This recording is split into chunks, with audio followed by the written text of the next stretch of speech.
Saludos cordiales, es la maestra Annie Lorenzo y en esta ocasión vamos a aprender a sumar vectores usando el método analítico, mediante este ejemplo en el cual requerimos sumar el vector A más el vector C.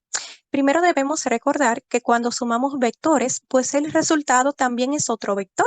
Entonces podemos nombrar esa suma de vectores con otra letra. Generalmente utilizamos R porque también a la suma de vectores se le conoce como resultante. Entonces en este caso ya esta R está representando la sumatoria de nuestro vector A y C. Sin embargo, también observamos que el vector A está completamente en el eje horizontal, mientras el vector C está en el eje tanto horizontal como vertical. Entonces, realmente esta ecuación corresponde a dos ecuaciones por separado, en el cual por una parte debemos sumar solo las componentes horizontales de cada vector y por el otro lado tenemos que sumar solamente las componentes verticales de cada uno de los vectores. De este modo, tenemos que, para buscar las componentes de cada vector, podemos utilizar esta ecuación en donde la componente horizontal va a ser la magnitud del vector por el coseno del ángulo y la componente vertical la magnitud del vector por el seno del ángulo. Sin embargo, para que esta ecuación sea válida, ese ángulo debe ser medido desde el eje X positivo. Entonces, es conveniente que primero representemos cada vector en su forma polar, porque en la forma polar representamos el vector con su magnitud seguida con ese mismo ángulo que también debe ser medido desde el eje X positivo.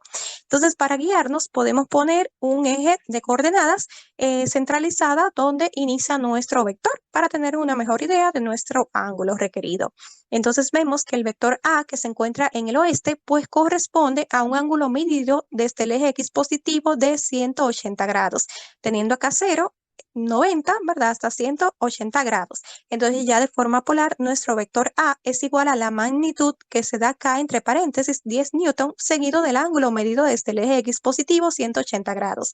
Entonces fíjense que ya teniendo ese ángulo correcto, de forma polar lo podemos sustituir de manera directa en nuestra ecuación. Acá la magnitud A, 10 newton, el coseno y el seno de ese ángulo 180. Entonces ya tenemos la componente horizontal y vertical de nuestro vector A.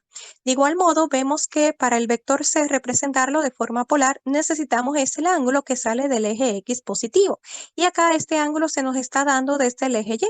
Entonces tomamos en cuenta que en el eje X positivo, donde empezamos a contar los ángulos, hay un ángulo entonces de 0 grados. Entonces desde 0 hasta Y positivo tenemos 90 grados. Entonces 90 menos 50 nos da un ángulo acá de 40 grados y es el que entonces vamos a utilizar. Saliendo del eje X positivo nos dice que de forma polar el vector C es 7 newton 40 grados. Entonces ya podemos sustituirlo directamente en nuestra ecuación porque ese ángulo corresponde al correcto medido desde el eje X positivo contrario a las agujitas del reloj.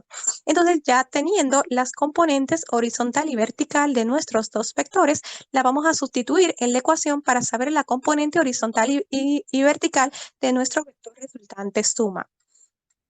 De este modo tenemos que la resultante o la componente de X de nuestra resultante es menos 4.64 newton y nuestra componente vertical resultante es 4.50 newton.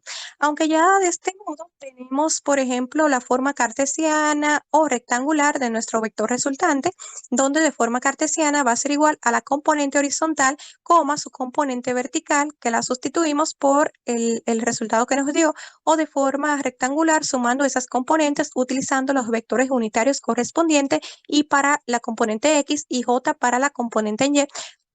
Lo correcto es representar ese vector resultante o suma de igual manera que teníamos representado los vectores que estábamos sumando. Entonces, para esto vamos a primero buscar por separado la magnitud y luego el ángulo de este vector resultante. Entonces, tomamos en cuenta que para la magnitud aplicamos Pitágoras, que va a ser la raíz de cada componente al cuadrado, la sumatoria. Entonces, acá tenemos que sustituyendo la resultante en X y en Y, nos queda que la magnitud de nuestro vector resultante es 6.46 newton. De igual manera, para el ángulo tomamos en cuenta que va a ser igual al arco tangente de su componente vertical entre su componente horizontal. Recordar que estas ecuaciones fueron explicadas en el video 1 de vectores, donde se analiza por separado cada forma correcta de estos vectores. Entonces, con anterioridad, ¿verdad? Es bueno ver ese video para entender con detalle cada una de las ecuaciones que estamos ya directamente utilizando. Entonces, en este caso tenemos que el ángulo, que es la cotangente de la componente vertical entre la componente horizontal, debemos tomar en cuenta los signos de cada componente. Por ejemplo, acá la componente vertical 4.50 newton entre la horizontal menos 4.64 newton. Nos da que el arco tangente de menos 0.97 es menos 44 grados. Acá recordar que el arco tangente la ponemos en la calculadora como shift tangente. Sin embargo, aún no tenemos referenciado por completo nuestra cantidad vectorial, porque tenemos la magnitud y este ángulo no estamos diciendo de dónde sale o hacia dónde va. Entonces, para esto vamos a utilizar nuevamente nuestro eje de coordenadas y nos vamos a fijar ahora cuáles son los signos de nuestras componentes de ese vector resultante suma. Es decir, en este caso vemos que la componente horizontal es negativa. Entonces estamos en el eje X negativo y vemos que la componente vertical, si nos dio positiva, nos está diciendo que estamos acá en el eje Y positivo. Entonces ya con esto sabemos que si nuestras componentes tienen estos signos es porque ese vector resultante se encuentra en este cuadrante, en el segundo cuadrante. Entonces, tenemos que recordar que al utilizar esta ecuación, el ángulo se nos da, es medido desde un eje X, pero puede ser el eje X positivo o el X negativo. Entonces, ya como vimos los signos de nuestras componentes de la resultante y sabemos que está en el segundo cuadrante, pues ya sabemos que ese ángulo es medido es desde el eje X negativo.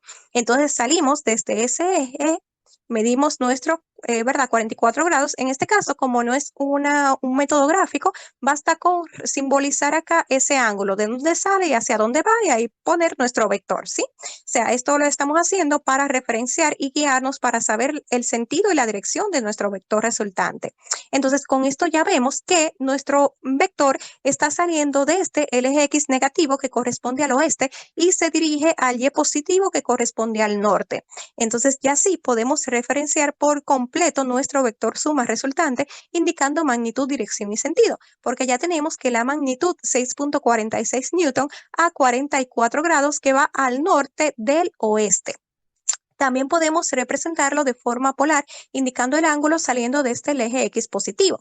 Para esto, ¿verdad? Salimos desde ese eje hasta que chocamos con nuestro vector. Entonces, como del eje X positivo al negativo tenemos 180 grados, este ángulo requerido va a ser 180 menos 44, que nos da igual a 136 grados. Entonces, también podemos decir de forma polar que nuestra resultante es 6.46 newton, 136 grados. Entonces, de esta manera ya tenemos representada nuestro vector con las tres partes elementales que corresponde a cada uno de los vectores, magnitud, dirección y sentido, porque como dijimos, al sumar vectores, el resultado también es otro vector. Entonces, esperemos haya entendido. Pueden pausar el video para entender mejor. Recuerda suscribirte para recibir notificaciones de más videos.